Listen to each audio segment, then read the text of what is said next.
It's just kind of who I am. I want to pour into my team as much as possible, and I'm pretty in tune with my body. I can read a room pretty well, and so when I see we're lacking a little bit, you got to step up. But if we're good, you're just there to encourage and give people confidence. When Sophie Cunningham joined the Indiana Fever, the storyline seemed painfully obvious to everyone watching.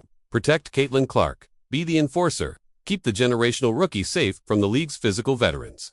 But what Cunningham just revealed in a stunning admission changes absolutely everything we thought we understood about their partnership and their bond. This wasn't some random trade cooked up in a front office meeting. This alliance was 6 years in the making, carefully crafted through shared experiences and mutual respect. And the real truth about why Cunningham fought so desperately to become Clark's bodyguard runs far deeper than anyone in the basketball world ever imagined. What she's hiding will shock you. February 2025. The Indiana Fever made a blockbuster move that sent immediate shockwaves rippling through the entire NBA. They aggressively traded for Sophie Cunningham, pulling her away from the Phoenix Mercury in a deal that stunned league insiders. And the message the Fever were sending couldn't have been any clearer or more deliberate.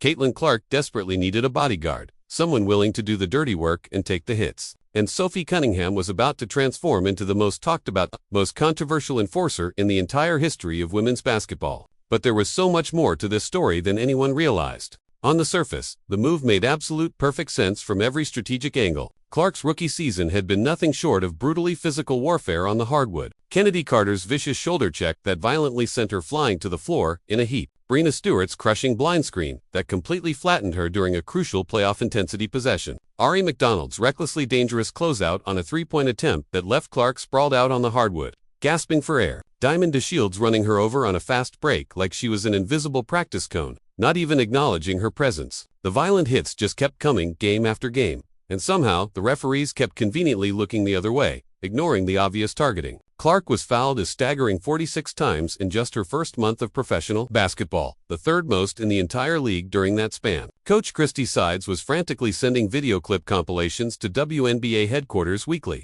practically begging league officials to intervene and do something meaningful about the relentless physical abuse. But absolutely nothing changed. The violence continued unchecked, and that's when everything shifted. The Fever and the league didn't need someone who would just file complaints and whine about the brutal treatment. They desperately needed someone who would actually do something tangible about it, someone willing to get their hands dirty. Enter Sophie Cunningham, the perfect solution. But here's the absolutely critical detail that nobody in the media realized at that moment. This wasn't just a cold, calculated strategic acquisition made in a sterile boardroom. Cunningham had been secretly plotting and planning this exact moment for over an entire year. She didn't just passively accept this enforcer role when it was offered. She actively fought for it behind the scenes, lobbying, networking, making her case. And when you dig deep into her remarkable background, you instantly understand exactly why the Fever organization wanted her so desperately, so urgently. Black belt in Taekwondo earned at just 6 years old. Her own parents were her demanding instructors, and they initially gave her the belt as a lighthearted joke. But young Sophie wore it with fierce, unshakable pride. She became a football kicker in high school, going to 4-4 on pressure field goal attempts when the team's starting kicker tragically tore his ACL mid-season. Even back in kindergarten, concerned parents were filing complaints that she was far too aggressive,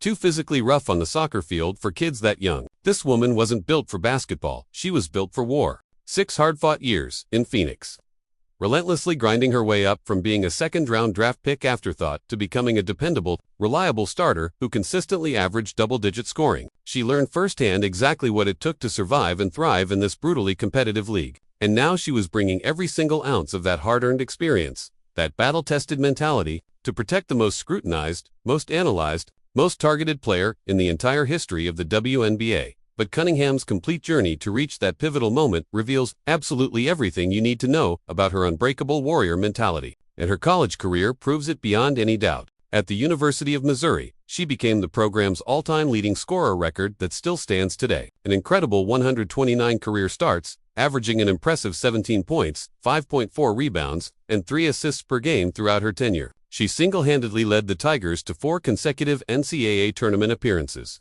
putting Missouri basketball back on the national map. During her dominant senior season, she was literally the only player in the entire nation to average 17 points while simultaneously grabbing 200 rebounds, hitting 83 pointers, and making 150 free throws in unprecedented statistical combination. She earned 3-time ASEC team selections, received AP All-America honorable mentions twice, and became the hometown hero who absolutely dominated the conference. But even with all that undeniable success and all those accolades, she constantly dealt with the exhausting narrative that she was dirty, petty, unnecessarily aggressive. Opposing fans would boo her mercilessly at South Carolina. Media members openly questioned whether her fire crossed the line into recklessness. But she never changed who she was, never apologized. She kept being authentically herself, and that unwavering authenticity led her straight to the WNBA, and her professional journey was just beginning. Drafted 13th overall in 2019 as Phoenix's first pick in the second round, Cunningham had to scratch, claw, and fight for every single minute of playing time she received. She wasn't handed a comfortable starting role on a silver platter. She earned it through years of consistently proving herself in practice and in limited game minutes. During her challenging rookie season, she almost didn't even make the final roster cut. The Mercury had drafted 3 rookies that year, creating intense internal competition. And when sudden injuries to key veterans thrust Cunningham into a significant role, she wasn't entirely sure she was ready for that spotlight. Coach Sandy Brondello praised her effusively for giving 100% effort on every single possession, running the lanes at full speed, boxing out bigger players, moving her feet diligently on defense. But her outside shot frustratingly wasn't falling with any consistency.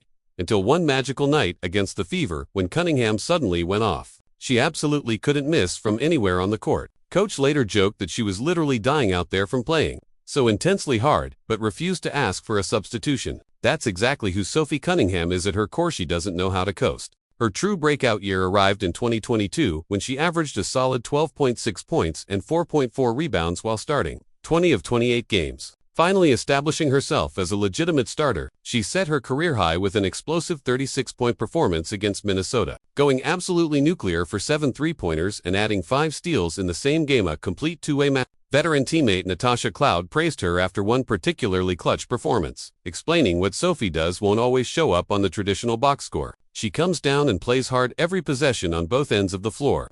That's who Cunningham truly is. Not a flashy star, not someone chasing individual accolades, but absolutely essential to winning championship-caliber basketball. Phoenix desperately needed her for all the dirty work, the hustle plays that change momentum, the timely threes that swing games, the relentless energy that lifts everyone else's performance. She became the ultimate X-factor, the 6th starter, the invaluable player who does everything that doesn't make SportsCenter highlights but directly wins games. And her clutch gene, absolutely unmatched.